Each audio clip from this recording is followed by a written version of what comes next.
الحمد لله نحمده ونستعينه ونستغفره ونؤمن به ونتوكل عليه ونعوذ بالله من شرور أنفسنا ومن سيئات أعمالنا من يهده الله فلا مضل له ومن يضلله فلا هادي له وأشهد أن لا إله إلا الله وحده لا شريك له وأشهد أن محمدا عبده ورسوله أما بعد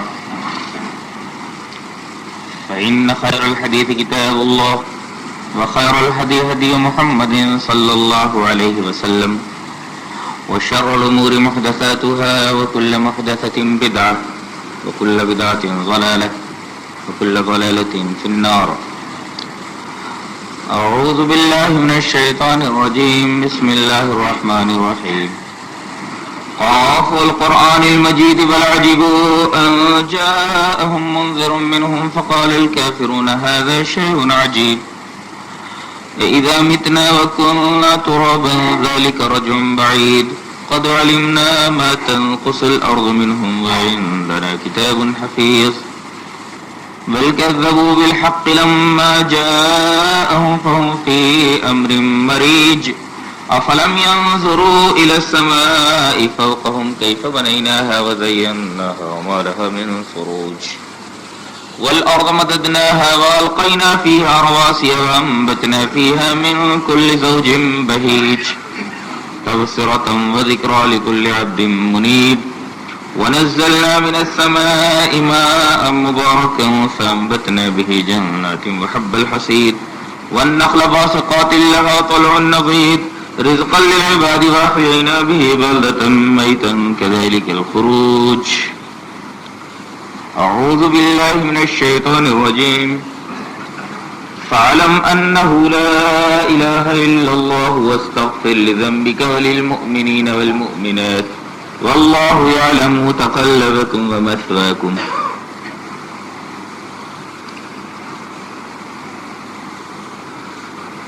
خطبہ مسنونہ کے بعد میں نے سورہ محمد کی ایک آیت کریمہ تلاوت کی ہے جس کا ترجمہ یہ ہے کہ تو آپ جان لیں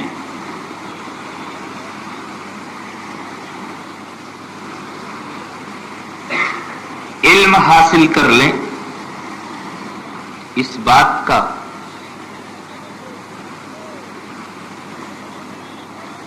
کہ نہیں ہے کوئی معبود سوائے اللہ اور اپنی خطاؤں کے تعلق سے اللہ سے معافی مانگیں. مومنوں کے لیے بھی چاہے وہ مومن مرد ہوں یا مومنہ عورتیں. اور اللہ یہ جانتا ہے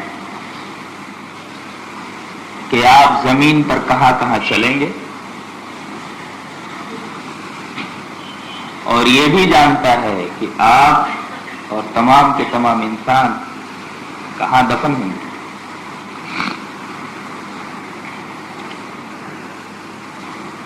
اس آیت کریمہ میں نبی پاک صلی اللہ علیہ وسلم کو خطاب کر کے کہا گیا ہے کہ آپ لا الہ الا اللہ کو جان لیں.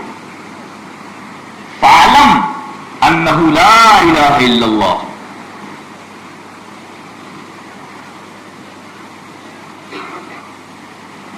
زندگی بھر آدمی اس کلمے کو پڑھتا رہتا ہے لیکن جانتا نہیں. اس لیے کہ علم کہتے ہیں کسی چیز کی حقیقت کو سمجھ لینا، جان لینا. زبان سے کسی کلمے کی ادائیگی کا نام علم نہیں ہے. کسی شے کی حقیقت کو جان لینا اس کو علم کہتے ہیں. اور یہاں یہی بات کہی گئی ہے کہ آپ جان لیں لا الہ الا اللہ کو.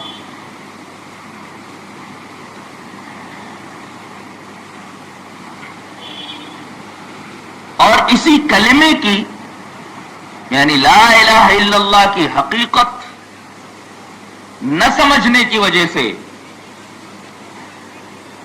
آج مسلمان طرح طرح کی گمراہیوں میں مبتلا ہیں.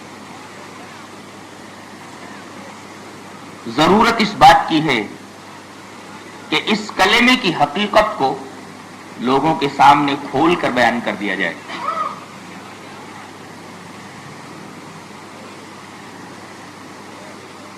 آئیے پہلے لا الہ الا اللہ کی فضیلت سمجھ لیں، اس کی فضیلت جان لیں.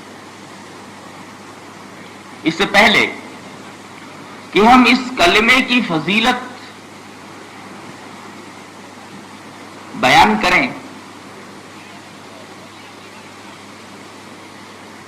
ایک بات ذہن نشین کر لیں کہ لا الہ الا اللہ اس جملے کو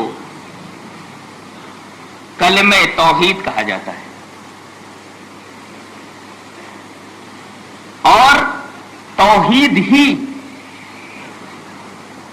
ایمانیات کی اور اعتقادات کی اساس اور بنیاد ہے. توحید ہی وہ محور ہے جس کے ارد گرد ایمان، اسلام، احسان، تقوی، غرضے کی تمام عبادات گردش کرتی. خدا نخواستہ اگر اس محور میں کوئی خرابی آ گئی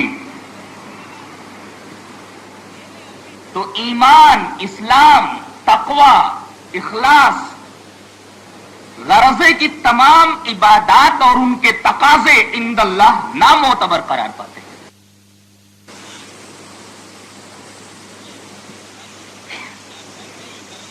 قرآن مجید کا آپ گہرائی کے ساتھ مطالعہ کیجئے، اور رمضان میں تو آپ سن ہی چکے ہیں.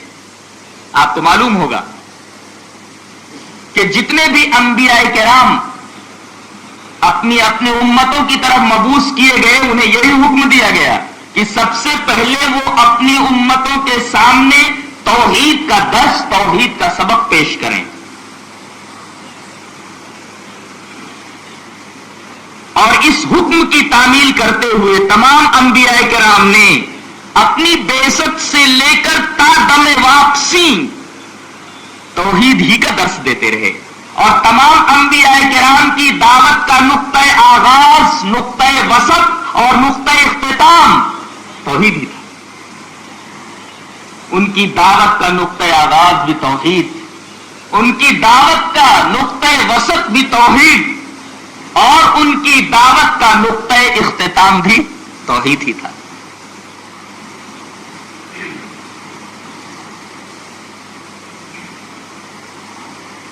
سب سے بڑا بدنصیب آدمی وہ ہے جس کے دامن میں توحید کی دولت نہ ہو.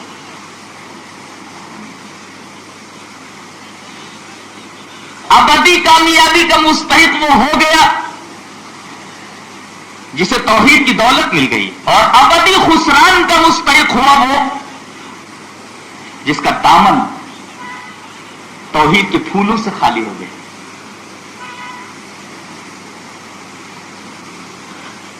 مناسب سمجھتا ہوں کہ ایک روایت جسے امام مسلم رحمہ اللہ کتاب الایمان میں لاہ ریفر کر دوں. روایت اس طرح ہے: وعن جابر رضی اللہ تعالی عنہ قال اتى النبي صلی اللہ علیہ وسلم رجل فقال یا رسول اللہ ما الموجبتان فقال من مات لا يشرك بالله شيئا دخل الجنة ومن مات يشرك بالله شيئا دخل النار. رواہ مسلم فی کتاب الایمان. حضرت جابر رضی اللہ تعالیٰ عنہ فرماتے ہیں کہ ایک شخص جناب محمد الرسول اللہ صلی اللہ علیہ وسلم کی خدمت میں آیا اور اس نے پوچھا کہ اللہ کے رسول بتائیے، تو واجب کر دینے والی چیزیں کون سی ہیں؟ دو واجب کر دینے والی چیزیں کون سی ہیں کہ کیا مطلب ہے؟ وہ کون سی خصلت ہے، وہ کون سی چیز ہے جو جنت کو واجب کر دیتی ہے، اور وہ کون سی خصلت ہے، وہ کون سی چیز ہے جو جہنم کو واجب کر دیتی ہے؟ موجبتان کیا ہیں جہنم کو واجب کر دینے والی اور جنت کو واجب کر دینے والی؟ کیا کیا چیزیں؟ نبی پاک صلی اللہ علیہ وسلم نے جواب دیتے ہوئے فرمایا کہ جو آدمی مر گیا اس حال میں کہ اس نے اللہ کے ساتھ کچھ بھی شرک نہیں کیا ہے تو وہ جنت میں ضرور جائے گا، اور جو آدمی مر گیا اس حال میں کہ اس نے اللہ کے ساتھ کچھ بھی شرک کیا ہوگا تو وہ ضرور جہنم کے اندر داخل ہوگا، اس کے اوپر جنت کی خوشبو حرام۔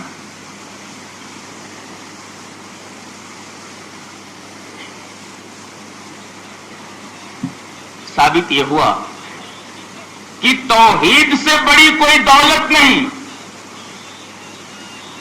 توحید سے بڑا کوئی عدل نہیں،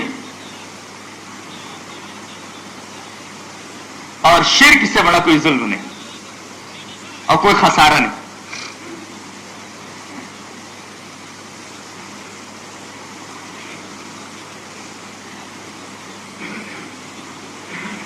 اس کلمے کی فضیلت پر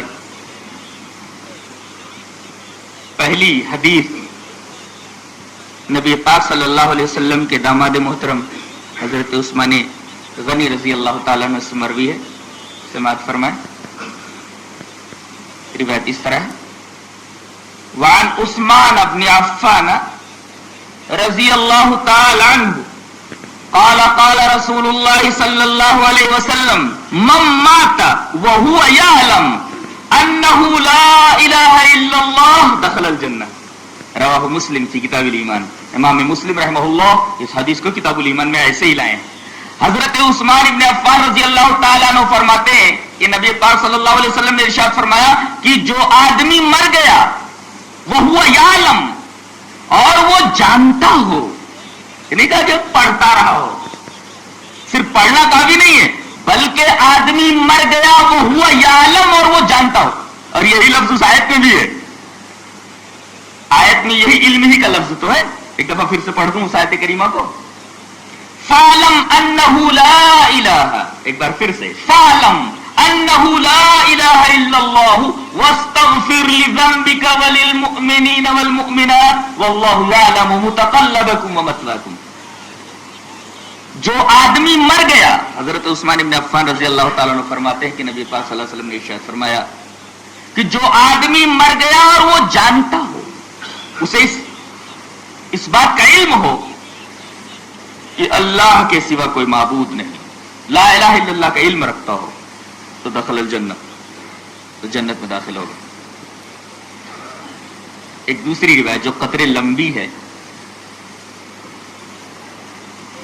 اس کو بھی امام مسلم رحمۃ اللہ علیہ کتاب الایمان میں لایا ہے۔ روایت اس طرح ہے: وعن قتادہ قال حدثنا انس بن مالک رضی اللہ تعالی عنہ ان نبی اللہ صلی اللہ علیہ وسلم ومعاذ بن جبل ردیفه علی الرحل قال یا معاذ قال لبیک یا رسول اللہ صلی اللہ علیہ وسلم وسعدیک قال یا معاذ قال لبیک یا رسول اللہ صلی اللہ علیہ وسلم وسعدیک قال یا معاذ قال لبیک یا رسول اللہ صلی اللہ علیہ وسلم وسعدیک قال ما من عبد یشہد ان لا الہ الا اللہ وان محمدا عبدہ ورسولہ الا حرمہ اللہ علی النار فقال یا رسول اللہ افلا اخبره بها الناس فيستبشروا قال اذا يتكلوا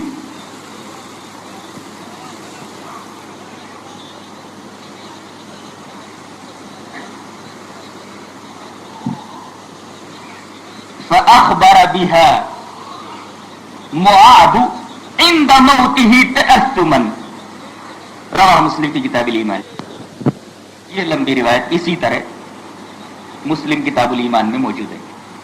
حضرت قتادہ کہتے ہیں کہ ہم سے حدیث بیان کیا انس ابن مالک نے، وہ کہتے ہیں کہ نبی پاک صلی اللہ علیہ وسلم ایک اونٹ پر سوار تھے، آپ آگے بیٹھے تھے اور حضرت معاذ ابن جبل آپ کے ردیف تھے، آپ کے پیچھے بیٹھے ہوئے تھے۔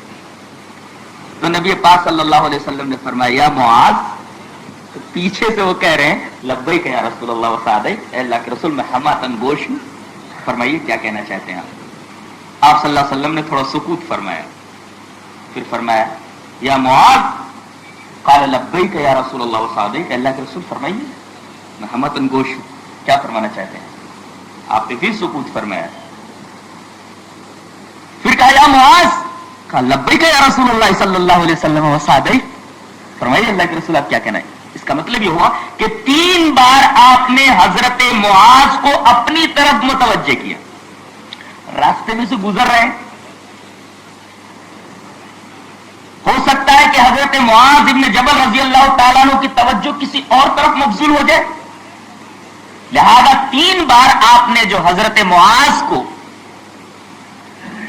اپنی طرف متوجہ کیا، اس کی وجہ یہ ہے کہ جو بات آپ حضرت معاذ سے کہنا چاہتے ہیں، مقصد آپ کا یہ ہے کہ وہ بات حضرت معاذ کے ذہن میں ایک دم بیٹھ جائے، ان کے قلب میں وہ بات اس طرح اتر جائے جیسے مکھن میں گرم چھری اتر جاتی ہے۔ اسی مقصد کے تحت آپ نے 3 مرتبہ حضرت معاذ کی توجہ اپنی جانب مبذول کرائی۔ اس کے بعد آپ نے فرمایا کہ ما من عبد یشہد ان لا الہ الا اللہ وان محمدا عبدہ ورسولہ، اللہ کا کوئی بھی بندہ، ما من عبد، اللہ کا کوئی بھی بندہ یہ گواہی دے لا الہ الا اللہ کی اور محمد الرسول اللہ کی، تو اللہ تبارک و تعالیٰ اس کے اوپر جہنم کی آگ حرام کر دے گا، بلکہ یوں کہیے کہ اللہ اس کو جہنم پر حرام کر دے گا۔ تعبیر ایسے ہی ہے، الا حرمہ اللہ علی النار، اللہ اس شخص کو جہنم پر حرام کر دے گا۔ یہ ترجمہ، یہ بات سننی تھی کہ حضرت معاذ کا دل کھل اٹھا اور فرمایا کہ اے اللہ کے رسول افلا اخبرہ بہ الناس فیستبشروا، کیا یہ بات جا کر کے میں لوگوں کو بیان نہ کر دوں کہ سب خوش ہو جائے؟ نبی پاک صلی اللہ علیہ وسلم پر نہیں، اذن یتکلوا، اگر یہ بات تم بیان کر دو گے تو لوگ اسی پر بھروسہ کر لیں گے، بس لا الہ الا اللہ کی گواہی دیتے رہیں گے، عمل میں کاہل ہو جائیں گے، عمل سے غفلت برتنے لگیں گے، لہذا یہ بات عام لوگوں سے بیان مت کرنا۔ زندگی بھر حضرت معاذ ابن جبل رضی اللہ تعالیٰ عنہ نے یہ حدیث لوگوں سے بیان نہیں کی۔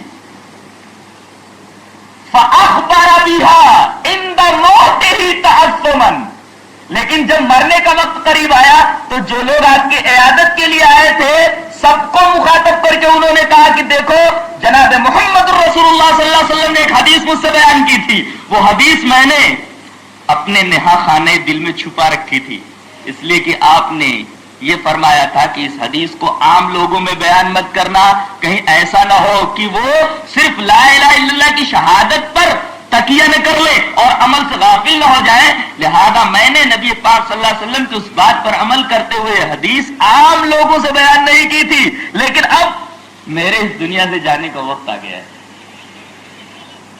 اب میں اللہ سے ملاقات کرنے جا رہا ہوں، کہیں اس حدیث پاک کو نہ بیان کرنے کی وجہ سے گنہگار نہ ٹھہروں، تعصباً گنہگار نہ ٹھہروں، لہذا میں یہ حدیث ضرور بیان کروں گا۔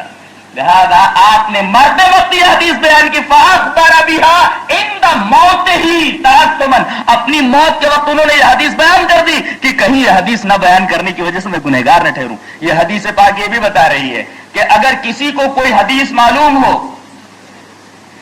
اور اچھی طرح اس حدیث کا علم رکھتا ہو، قرآن کی کوئی بات اسے معلوم ہو، اس کا وہ علم رکھتا ہو، تو اسے چاہیے کہ وہ حدیث اور قرآن حکیم کی وہ بات لوگوں کے سامنے پیش کر لے، مرنے سے پہلے اس بات کو لوگوں تک پہنچا دے کہ ایسا نہ ہو کہ بات نہ پہنچانے کی وجہ سے گنہگار ٹھہرے۔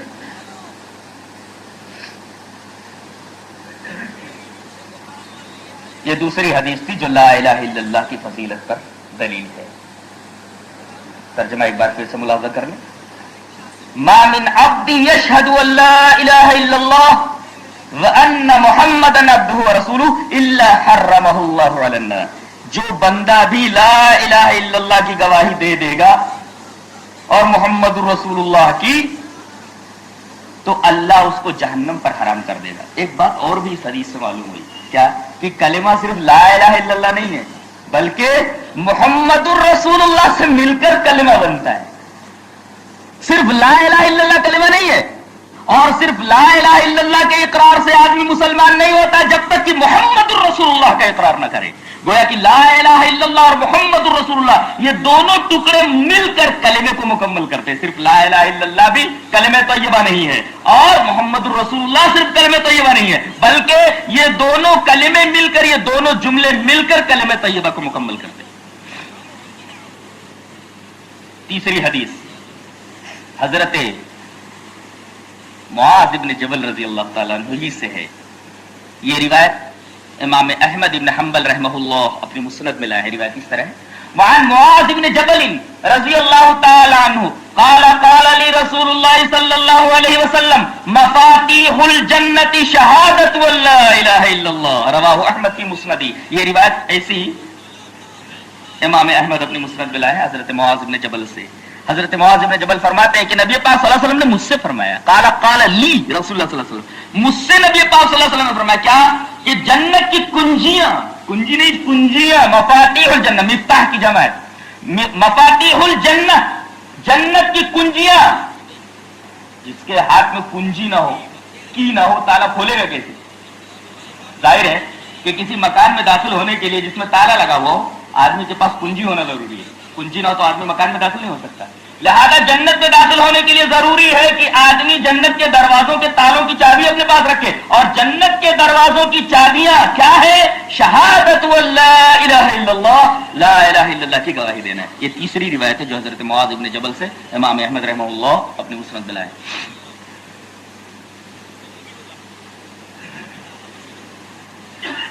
چوتھی روایت بھی ملاحظہ کر لیں، نبی پاک صلی اللہ علیہ وسلم کے پہلے جانشین صدیق اکبر، نبی پاک صلی اللہ علیہ وسلم کے یار غار، کہ جن کے صدق کی گواہی نبی پاک صلی اللہ علیہ وسلم نے دی ہے، قرآن نے دی ہے۔ قال ابو بکر، روایت اس طرح ہے، قال ابو بکر رضی اللہ تعالی عنہ قلت یا رسول اللہ ما نجات هذا الامر، فقال رسول اللہ صلی اللہ علیہ وسلم من قبل منی الکلمۃ التي عرضت على عمی فردها علی فہی له نجات، رواہ احمد فی مسندہ۔ یہ روایت حضرت ابو بکر صدیق رضی اللہ تعالیٰ عنہ سے مسند احمد میں ایسے ہی آئی ہے۔ حضرت ابو بکر صدیق رضی اللہ تعالیٰ عنہ فرماتے ہیں کہ میں نبی پاک صلی اللہ علیہ وسلم کی خدمت میں بیٹھا ہوا تھا، اچانک میرے ذہن میں یہ بات آئی، میں نے پوچھا ما نجات هذا الامر، اے اللہ کے رسول صلی اللہ علیہ وسلم یہ بتائیے کہ اس چیز سے نجات کا کیا ذریعہ ہے؟ اس چیز سے مراد، اس امر سے مراد جہنم، جہنم سے بچنے کا ذریعہ کیا ہے؟ جہنم سے بچنے کے لیے نجات کا کون سا طریقہ ہے؟ میں کیا کروں کہ جہنم سے نجات پا جاؤں؟ ما نجات هذا الامر، فقال رسول اللہ صلی اللہ علیہ وسلم، نبی پاک صلی اللہ علیہ وسلم جواب ارشاد فرما رہے ہیں کہ تمہیں جہنم سے نجات چاہیے، جہنم سے نجات کا نسخہ بتا رہا ہوں۔ نبی پاک صلی اللہ علیہ وسلم نے بتایا نسخہ کیا ہے؟ من قبل منی الکلمۃ التي عرضت على عمی فردها علی فہی له نجات، کہ یہ بات ذہن نشین کر لے کہ وہ کلمہ اگر کوئی قبول کر لے مجھ سے، من قبل منی الکلمہ، وہ کلمہ مجھ سے قبول کر لے جو کلمہ میں نے اپنے چچا ابو طالب کے اوپر پیش کیا تھا لیکن میرے چچا نے اس کو رد کر دیا تھا، فردھا علیہ، اس کا اقرار نہیں کیا تھا، انہوں نے رد کر دیا تھا اس، فہی لہو نجات، اگر کوئی اس کو قبول کر لے تو وہ وہی جہنم کے لیے نجات ہے۔ اور وہ کلمہ کون سا تھا؟ اچھی طرح معلوم ہے کہ وہ کلمہ تھا لا الہ الا اللہ کا۔ آپ یہی تو فرما رہے تھے کہ آپ لا الہ الا اللہ محمد رسول اللہ پڑھ لیجئے، اس کلمے کا اقرار کر لیجئے، میں اللہ تبارک و تعالیٰ سے آپ کی سفارش کے لیے ضرور گفتگو کروں گا۔ تو وہ کلمہ مجھ سے قبول کر لے جو کلمہ میں نے اپنے چچا پر پیش کیا تھا اور میرے چچا نے اس کو تسلیم نہیں کیا تھا، وہ کلمہ جہنم سے نجات کا باعث۔ لگے ہاتھ میں ایک اور روایت حضرت ابو ہریرہ رضی اللہ تعالیٰ عنہ سے، جسے امام بخاری رحمۃ اللہ علیہ کتاب الایمان میں لائے۔ یہ روایت صحیح بخاری میں روایت اس طرح ہے، وعن ابی ہریرہ رضی اللہ تعالیٰ عنہ قال قال رسول اللہ صلی اللہ علیہ وسلم الایمان بضع وسبعون شعبہ او بضع وستون شعبہ فأفضلها قول لا إله إلا الله وأدناها إماطة الأذى عن الطريق والحياء شعبة من الإيمان، رواه البخاری کی کتاب الایمان۔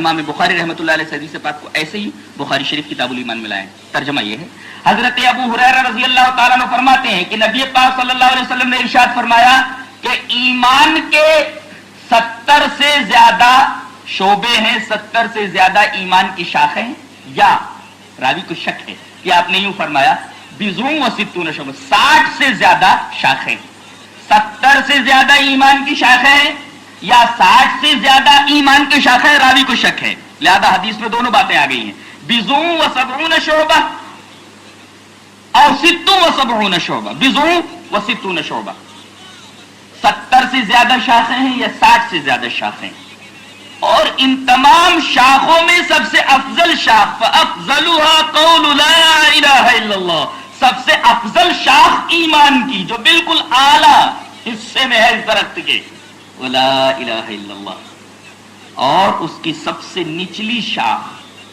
یہ ہے کہ آدمی راستے میں سے گزر رہا ہو اور کوئی تکلیف دہ چیز راستے میں پڑی ہوئی ہو، کانٹا ہے، کیل ہے یا کوئی اور تکلیف دہ چیز ہو، آدمی اس کو راستے سے ہٹا دے، یہ ایمان کی سب سے چھوٹی شاخ ہے، سب سے نچلی شاخ ہے۔ اور آپ نے یہ بھی فرمایا والحیاء شعبۃ من الایمان، اور ایمان کی ایک شاخ حیا بھی ہے۔ اس حدیث پاک سے یہ معلوم ہوا کہ ایمان کی 70 یا 60 شاخوں میں سب سے افضل شاخ لا الہ الا اللہ ہے۔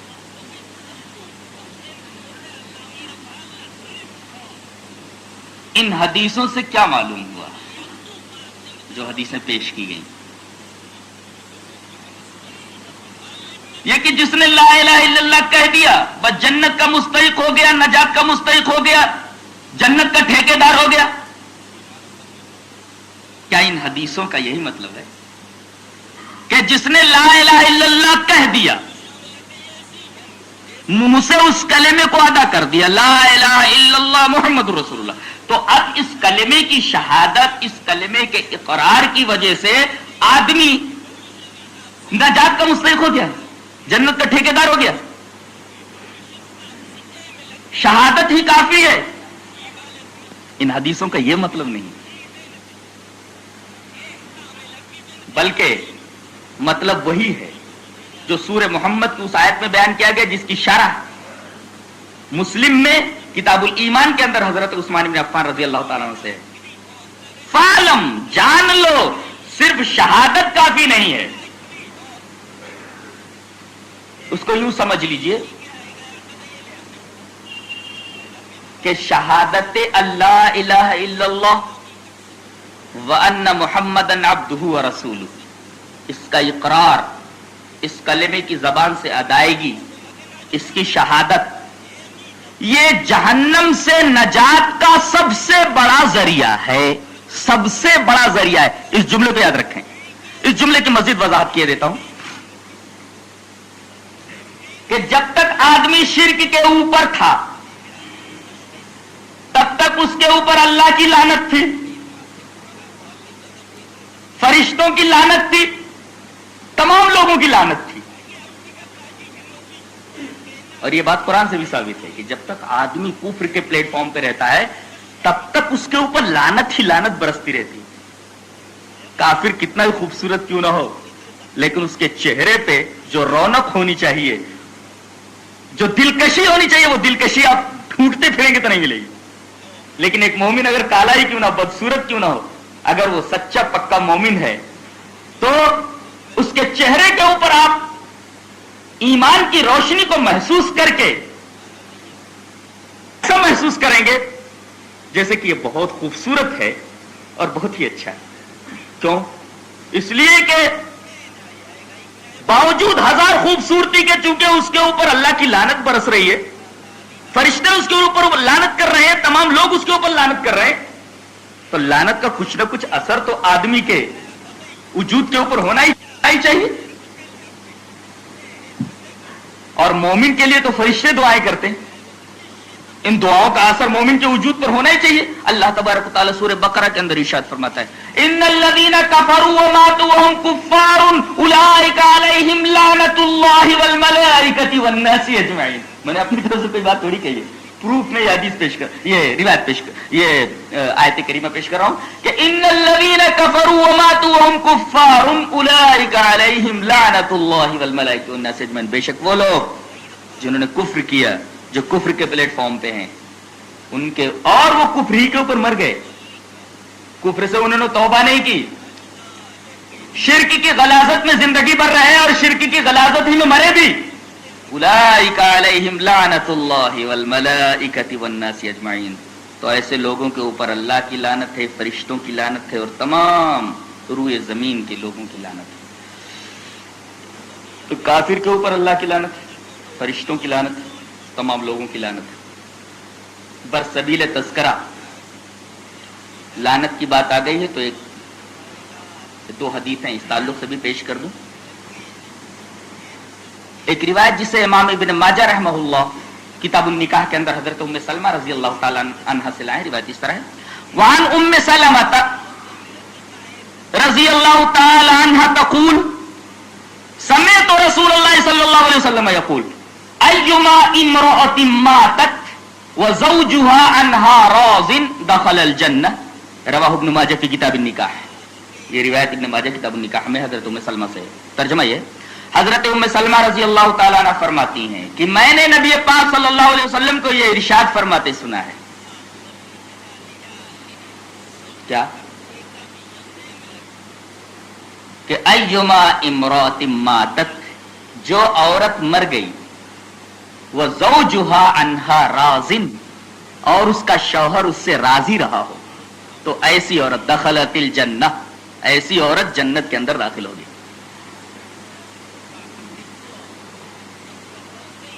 روایت کا ایک ترجمہ ایک بار اور کرتا ہوں کہ حضرت ام سلمہ رضی اللہ تعالیٰ عنہ فرماتی ہیں کہ میں نے جناب محمد الرسول اللہ صلی اللہ علیہ وسلم کو یہ فرماتے سنا ہے, ایما امرأة ماتت, جو عورت مر گئی, وہ زوجها عنها راض, اور اس کا شوہر اس سے راضی رہا ہو, تو دخلت الجنہ, تو ایسی عورت جنت میں داخل ہوگی.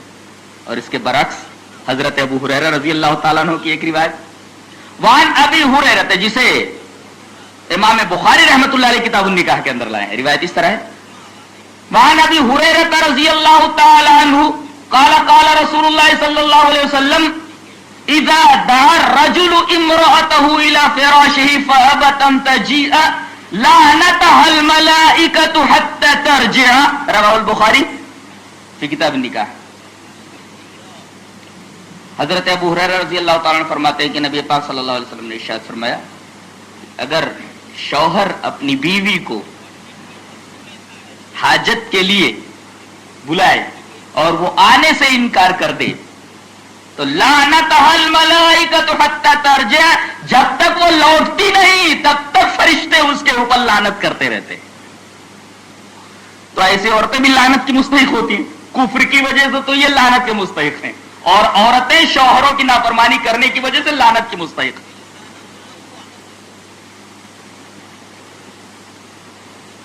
لہذا انسان کو چاہیے کہ وہ کفر و شرک سے توبہ کرے, عورتوں کو چاہیے کہ کفر و شرک سے توبہ کے ساتھ ساتھ وہ شوہروں کی نافرمانی سے بھی بچیں، اس لیے کہ ایسی عورتوں کے اوپر فرشتوں کی لعنت ہوتی ہے، اور ایسی عورتیں جہنم میں کثرت سے دیکھی گئی ہیں۔ جناب محمد الرسول اللہ صلی اللہ علیہ وسلم نے وہ حدیث میں نے پیش کی تھی عیدگاہ کے اندر، پوری کی پوری روایت، جس کے اندر یہ بات موجود ہے کہ نبی پاک صلی اللہ علیہ وسلم نے فرمایا کہ میں نے عورتوں کی ایک کثیر تعداد جہنم کے اندر دیکھی ہے۔ اس کی وجہ آپ نے یہ بتائی کہ چونکہ وہ لعنت بہت کرتی ہے، لعنت ملامت بہت کرتی ہے، شوہروں کو برا بھلا کہنا، بچوں کو برا بھلا کہنا، پڑوسیوں سے جھگڑتے وقت انہیں برا بھلا کہنا، اور شوہروں کی نافرمانی کی وجہ سے تکفرن اللعن و تکفرن العشیر، یہ دو وجہیں آپ نے بتائی۔ تو ان الذین کفروا وماتوا وهم کفار اولئک علیہم لعنت اللہ والملائکۃ والناس اجمعین، جو لوگ کفر کی غلاظت میں زندگی بھر رہے اور کفر ہی پر ان کی موت ہوئی تو ان کے اوپر اللہ کی لعنت، فرشتوں کی لعنت اور تمام لوگوں کی لعنت۔ کفر اور شرک بہت بری بلا ہے، اس سے خطرناک شے اور کوئی چیز نہیں ہے کفر اور شرک سے۔ تو حضرت ابو ہریرہ رضی اللہ تعالیٰ عنہ کی اس روایت کے اندر، جو 5ویں روایت تھی جسے میں نے ریفر کیا، اس کے اندر یہ بات کہی گئی ہے کہ ایمان کی 70 سے زیادہ شاخیں یا 60 سے زیادہ، سب سے افضل شاخ اگر کوئی ہے تو وہ لا الہ الا اللہ ہے۔ اس کے بعد گفتگو یہ چل رہی تھی کیا صرف لا الہ الا اللہ کے اقرار سے اور زبان سے، اس کی شہادت سے آدمی جنت کا مستحق ہو جاتا ہے، یا اس کی کچھ شرائط ہیں؟ تو اس کا جواب دیتے ہوئے میں یہ کہہ رہا تھا کہ شہادت کی وجہ سے، اقرار کی وجہ سے جنت کا دروازہ اس کے لیے کھل جاتا ہے۔ جنت کا دروازہ اس کے لیے سمجھو کھل گیا، وہ نجات کا ایک بڑا ذریعہ پا گیا، نجات کی ایک شرط اس نے پوری کر لی۔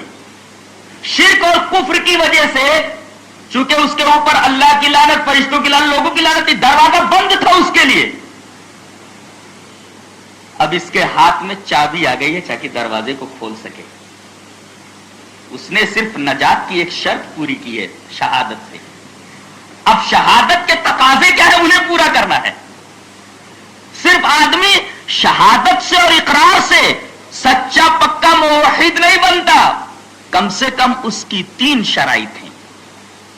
اگر آپ قرآن اور حدیث میں غور کریں گے تو 3 بڑے تقاضے، 3 بڑے ڈیمانڈز اور 3 بڑے مطالبے اس کلمے کے ہیں۔ جب تک آدمی زبان سے اس کلمے کا اقرار کرنے کے بعد اس کلمے کے 3 مطالبے، 3 ڈیمانڈز اور 3 تقاضے نہیں پورا کرتا، تب تک وہ موحد کامل نہیں ہو سکتا۔ آج میں چاہتا ہوں کہ ان 3 تقاضوں کے اوپر روشنی ڈال دوں۔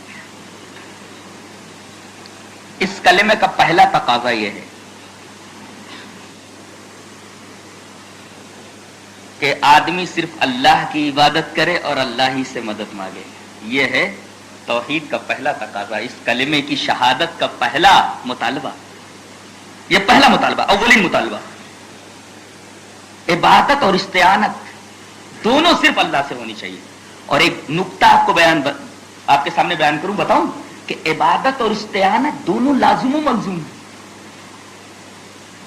ان میں باہمی لزوم ہے، دونوں ایک دوسرے سے جدا نہیں ہو سکتے۔ وضاحت کروں اس نقطے کی، آپ کو سن کر بڑی حیرت ہوگی۔ میں آپ سے پوچھوں کہ ایک آدمی کسی چیز کی پرستش کیوں کرتا ہے؟ کبھی آپ نے گہرائی سے سوچا؟ ایک آدمی قبر کے اوپر سجدہ کیوں کرتا ہے؟ بتاؤ۔ ایک آدمی قبر کے اوپر چادر کیوں چڑھاتا ہے؟ ایک آدمی قبر کے اوپر نظر و نیاز کیوں چڑھاتا ہے؟ ایک آدمی غیر اللہ کے نام پہ قربانی کیوں کرتا ہے؟ حالانکہ یہ ساری چیزیں عبادت ہی تو ہیں۔ قربانی عبادت، رکوع عبادت، سجدہ عبادت، نظر و نیاز عبادت۔ کسی قبر کے اوپر یا کسی غیر اللہ کے لیے یہ ساری چیزیں آدمی کیوں کرتا ہے؟ پرستش کے یہ تمام طریقے کیوں اختیار کرتا ہے؟ کبھی آپ نے غور کیا؟ اس وجہ سے کہ اس کو وہ حاجت روا سمجھتا ہے، مشکل کشا سمجھتا ہے، نفع و ضرر کا مالک سمجھتا ہے، اور اسی وجہ سے اس کی عبادت کر رہا ہے۔ یہاں عبادت اور استعانت دونوں لازم و ملزوم. کوئی آدمی عبادت کسی کی کر ہی نہیں سکتا جب تک کہ اس کے بارے میں یہ عقیدہ نہ رکھے کہ یہ نفع و ضرر کا مالک ہے. لاکھ آدمی یہ کہے کہ ہم وہاں جاتے ہیں تعظیم کے لیے، فاتحہ پڑھنے کے لیے. اولاً تو تعظیم اور فاتحہ اس کا بھی کوئی ثبوت نہیں ہے. ہم عبادت کرنے کے لیے نہیں جاتے. سوال یہ ہے کہ آپ یہ ساری چیزیں کیوں کر رہے ہیں؟ وجہ کیا ہے؟ اس لیے کہ آپ صاحب قبر کو، اس ہستی کو جس کے لیے سب کچھ کر رہے ہیں، نفع و ضرر کا مالک سمجھ رہے ہیں. اور یہی وہ بلیغ اور اہم نقطہ ہے جس کی طرف حضرت سیدنا عمر الفاروق رضی اللہ تعالیٰ عنہ نے حج کے موقع پر حجر اسود کا بوسہ دیتے ہوئے روتے ہوئے اعلان فرمایا تھا. کیا؟ بخاری نے وہ روایت نقل فرمائی، ایم اللہ انک حجر لا تنفع ولا تضر. خدا کی قسم تو ایک پتھر ہے، تو نہ نفع دے سکتا ہے نہ ضرر پہنچا سکتا ہے. دوسرا ٹکڑا آپ دیکھیے، میں جو تجھے بوسہ دے رہا ہوں، تیری تعظیم کر رہا ہوں، یہ تعظیم اس وجہ سے نہیں ہے، یہ بوسہ اس وجہ سے نہیں ہے کہ تو نفع پہنچا سکتا ہے، یہ بوسہ اس وجہ سے نہیں ہے، تعظیم اس وجہ سے نہیں کہ تو نقصان پہنچا سکتا ہے. اس کا مطلب یہ ہوا کہ کوئی کسی کی تعظیم اس وجہ سے کرتا ہے کہ وہ اس کو نفع و ضرر کا مالک سمجھتا ہے. کیا اس بلیغ اور اہم نقطے کی طرف حضرت عمر فاروق رضی اللہ تعالیٰ عنہ کا قول اشارہ نہیں کر رہا ہے؟ اس کا مطلب یہ ہوا کہ عبادت اور استعانت دونوں لازم و ملزوم ہیں، دونوں کو جدا نہیں کیا جا سکتا. یہ تو حدیث تھی صحیح بخاری کی. جی چاہتا ہے کہ آیت پیش کر دوں، 3 آیتیں پیش کر رہا ہوں. قل یا ایھا الناس ان کنتم فی شک من دینی فلا اعبد الذین تعبدون من دون اللہ ولكن اعبد الله الذي يتوفاكم وامرت ان اكون من المؤمنين وان اقم وجهك للدين حنيفا فلا تكونن من المشركين.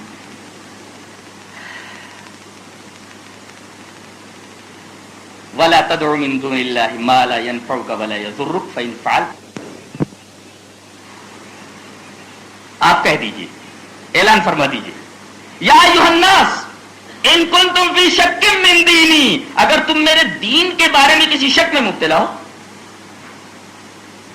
فلا اعبد الذین تعبدون من دون اللہ، تو میں عبادت نہیں کرتا ان چیزوں کی جن کی تم عبادت کرتے ہو اللہ کو چھوڑ کر. ایک بات، ولیکن اعبد اللہ الذی یتوفاکم، میں تو اس ذات کی عبادت کرتا ہوں جو تمہیں موت دیتا ہے، جو تمہیں موت دیتا ہے. کتنی بڑی حقیقت کی طرف اشارہ ہے کہ عبادت کے قابل وہی ہے جو موت دیتا ہو. کیا کسی کے ہاتھ میں موت دینے کا اختیار ہے؟ قطعاً نہیں، قطعاً نہیں.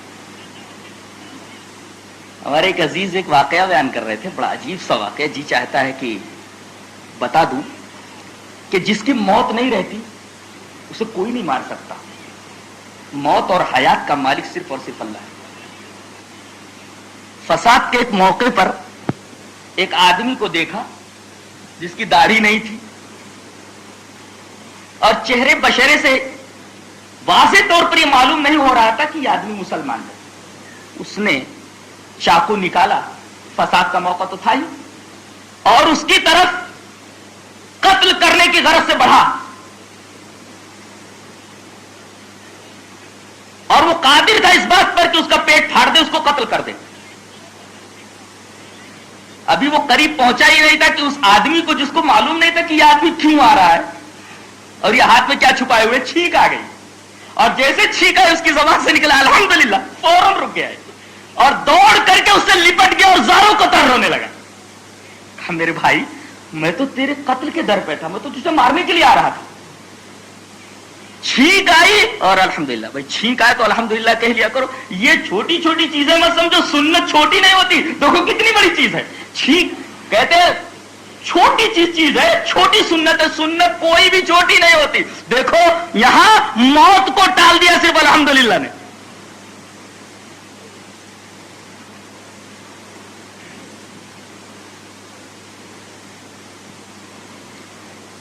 موت اور زیست کا خالق اور مالک، موت اور حیات کو اسی نے پیدا کیا ہے. الذی خلق الموت والحیات، اسی نے موت اور حیات کو پیدا کیا ہے، اور وہی موت اور حیات پر قادر ہے. کوئی نہیں مار سکتا اگر وہ نہ چاہے تو. میں اس کی عبادت کرتا ہوں وہ جو تم کو مارتا ہے، ایک سوال کیا جا رہا ہے، کیا تمہارے پیر مارتے ہیں کسی کو؟ کیا تمہارے بابا کسی کو مار سکنے کی قدرت رکھتے ہیں؟ جواب میں سکوت ہے۔ یہ سکوت اس بات کی دلیل ہے کہ عبادت کا مستحق وہی ہو سکتا ہے جو وفات دے سکتا ہو، موت دے سکتا ہو، اور موت اور حیات دینے کی قدرت صرف اور صرف اللہ کے پاس ہے۔ تو تم جن چیزوں کی عبادت کرو، میں نہیں کرتا، میں تو اس ہستی کی عبادت کرتا ہوں جو تمہیں مارنے والی ہے، جو تمہیں موت دیتی ہے۔ اور آگے یہ فرمایا گیا وَلَا تَدْعُوا مِن دُونِ اللَّهِ، دیکھو عبادت کا تذکرہ یہاں کیا گیا، اور اگلی آیت کے اندر دیکھو جوڑ دیا گیا ہے عبادت کو استعانت کے ساتھ، وَلَا تَدْعُوا، اور نہ پکارو تم ان کو اللہ کے علاوہ، مَا لَا يَنفَعُكَ وَلَا يَضُرُّكَ، جو نہ تمہیں نفع دے سکیں اور نہ تمہیں نقصان پہنچا سکے۔ یہاں عبادت کے ساتھ استعانت کو کمبائن کیا گیا ہے، اور بے شمار جگہ قرآن سے بھی لیتے ہیں، ڈرائیور سے بھی لیتے ہیں۔ جواب اس کا یہ ہے کہ اس مقام پر اس طریقے کا سوال بالکل لایانی اور فضول ہے، اس لیے کہ اللہ تبارک و تعالی نے یہ عالم جو بنایا ہے اسباب اور مسببات کے تابع کر دیا ہے۔ ہر چیز کے اندر تاثیریں رکھتی ہیں، ہر چیز کی کچھ خصوصیتیں موجود ہیں۔ پانی کے اندر پیاس بجھانے کی خصوصیت موجود ہے، آگ کے اندر جلانے کی خصوصیت موجود ہے، جلانے کی تاثیر موجود ہے، اور ان چیزوں کو ان مقاصد کے اندر استعمال کرنا توحید کے منافی نہیں، بلکہ اللہ نے یہ فرمایا والذی خلق لکم ما فی الارض جميعا، وہی ہے جس نے زمین کے اندر جتنی چیزیں تمہارے لیے پیدا کی ہیں۔ اب پانی تم استعمال کرو پیاس بجھانے کے لیے تو پانی سے مدد لے رہے ہو، یہ شرک ہو گیا۔ ٹھنڈی لگ رہی آگ جلا لی، آگ سے مدد لے رہے تو شرک ہو گیا۔ کیسے شرک ہو؟ اللہ نے تو فرمایا هو الذی خلق لکم ما فی الارض جميعا، اللہ نے تمام چیزیں جو دنیا کے اندر پیدا کی ہیں وہ تمہارے فائدے کے لیے، فائدہ اٹھاؤ۔ فائدہ اٹھانا چیزوں سے یہ توحید کے منافی نہیں ہے، ان کو ان مقاصد کے اندر استعمال کیا جا رہا ہے۔ شرک وہ مدد مانگنا ہے، شرک وہ استعانت ہے جو اسباب اور مسببات سے بالا تر ہو کر۔ زید یہاں کھڑا ہوا ہے، میں پکار رہا ہوں اور میں سمجھ رہا ہوں کہ میری آواز سن رہا ہے، تو میں پکار رہا ہوں یا زید، یہ اسباب اور مسببات کے تحت ہو رہی ہے چیز۔ لیکن اگر زید مر جائے، دوسرے عالم میں چلا جائے، قبر میں چلا جائے، اب میں یا زید کہہ کر کے پکاروں، یہ شرک ہے، اس عقیدے کے ساتھ یہ میری آواز سن رہا ہے، اس لیے کہ اب ہماری آواز اسباب اور مسببات سے بالا تر ہو گئی۔ اسی پوائنٹ کو اور اسی حقیقت کو نہ سمجھنے کی وجہ سے لوگ دھوکے میں مبتلا ہے، اور یہ پیٹ بھرو علماء لوگوں کو ایسے ہی مغالطہ کے اندر مبتلا کر کے شرک کی غلاظت کے اندر ڈھکیلے ہوئے۔ تو توحید کا پہلا مطالبہ عبادت اسی کے لیے اور استعانت بھی اسی کے لیے، اور عبادت اور استعانت دونوں لازم و ملزوم ہے۔ اگر نماز پڑھتا ہے اللہ کے لیے لیکن مانگتا کسی اور سے تو عبادت گئی، دونوں لازم، دونوں کو ایک دوسرے سے جدا نہیں کیا۔ توحید کا دوسرا مطالبہ، توحید کا دوسرا تقاضا یہ ہے کہ اپنی خواہشات اللہ کے احکام کے تابع کر دیا جائے۔ اللہ فرماتا ہے افرأیت من اتخذ الہہ ہوا، بھلا بتائیے اس آدمی کے بارے میں کیا بولتے ہیں آپ جس نے اپنی خواہش کو اپنا الہ بنا لیا ہے۔ لا الہ الا اللہ، کوئی معبود نہیں سوائے اللہ کے، اور آپ نے الہ بنا لیا اپنی خواہش کو۔ اور سورہ بقرہ کی وہ آیت اس آیت کے ساتھ ملا لیں، یہ آیت تو سورہ فرقان کی تھی، اس آیت کریمہ کے ساتھ ایک اور آیت ملا لیں جو سورہ بقرہ کی ہے تو بات بالکل واضح ہو جاتی ہے۔ آیت اس طرح ہے قل ان ھدی اللہ ھو الھدی ولئن اتبعت اہواءهم بعد الذی جاءک من العلم ما لک من اللہ من ولی ولا نصیر۔ ہدایت تو اللہ کی ہدایت ہے، ھدی اللہ ھو الھدی، ہدایت تو اللہ کی ہدایت ہے۔ ولئن اتبعت اہواءهم، اللہ کی ہدایت چھوڑ کر کے اگر آپ ان کی خواہشات کی پیروی کرنے لگیں گے، بات اس کی علم آ گیا تو ما لک من اللہ من ولی ولا نصیر، تو اللہ کے ہاں تم نہ کوئی ولی پاؤ گے اور نہ تمہارا کوئی مددگار ہوگا۔ یہ دوسرا تقاضا ہے توحید کا کہ اپنی خواہشات کو اللہ کے احکامات کے تابع کر دیا جائے۔ اگر اپنی خواہش اور اللہ تبارک و تعالیٰ کے احکام کی تعمیل کے درمیان تصادم ہو تو اپنی خواہش کو پرے رکھ کر کے اللہ تبارک و تعالیٰ کے احکام کی فوراً تعمیل کی جائے. اور تیسرا تقاضا توحید کا کہ ڈرا جائے. یہ بہت اہم چیز ہے. آدمی جب دوسروں کے ڈر اپنے دل کے اندر بسا لیتا ہے تو دنیا کی ہر چیز سے ڈرنے لگتا ہے, یہاں تک کہ اپنے سائے سے بھی ڈرتا ہے. بڑے خوش نصیب ہیں وہ لوگ جو کسی چیز سے نہیں ڈرتے سوائے اللہ. ان کا دل دنیا کے تمام لوگوں کے خوف سے اور خشیت سے خالی ہوتا ہے. ان کے دل صرف اور صرف اللہ تبارک و تعالیٰ کی خشیت سے معمول ہوتے ہیں. سورہ احزاب کی وہ آیت نظر سے نہیں گزری کیا؟ لا یخشون احدا الا اللہ. وہ لوگ کسی سے نہیں ڈرتے سوائے اللہ کے. لا یخشون احدا, وہ کسی سے نہیں ڈرتے الا اللہ, سوائے اللہ. یہ توحید کا تیسرا تقاضا ہے. گنڈا ہے میرا کچھ بگاڑ لے گا, فلاں ہے میرا کچھ کر لے گا, یہ چیز دل میں بسی ہوئی ہے. یہ توحید ناقص ہے صاحب. لا یخشون احدا الا اللہ, وہ کسی سے بھی نہیں ڈرتے سوائے اللہ کے. اور سعدی رحمت اللہ علیہ نے بڑی اچھی بات کہی ہے کہ موحد کی در پائے ریزی زرش, موحد کی در پائے ریزی زرش, وگر آرے می نہیں برسرش, امید و حراسش نہ باشد ذکر, ہمی نست بنیاد توحید و بس.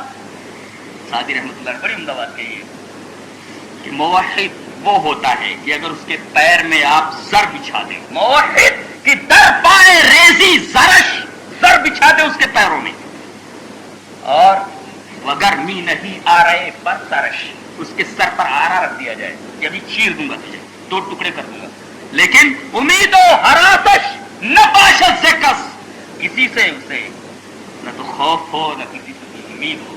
ہمیں نسل بنیاد توحید و بس, یہی ہے توحید کی بنیاد اور بس, اس کے علاوہ کچھ کہنے کی ضرورت نہیں ہے. گویا کہ توحید کا اقرار کرنے کے بعد یہ توحید کی 3 ڈیمانڈز اور توحید کے 3 تقاضے اور مطالبے ہیں. ایک تو اقرار کرنے کے بعد عبادت اسی کی جائے, مدد اسی سے مانگی جائے, یہ توحید کا پہلا مطالبہ ہے. اور دوسرا مطالبہ ہے کہ اپنی خواہشات کو اللہ کے احکام کے تابع کر دے. اور تیسرا اللہ سے امید رکھے, اللہ سے خوف رکھے, اس کے علاوہ نہ تو کسی سے امید رکھے خوف رکھے, بس. اور تقریر بھی بس. وآخر دعوانا الحمدللہ رب العالمین.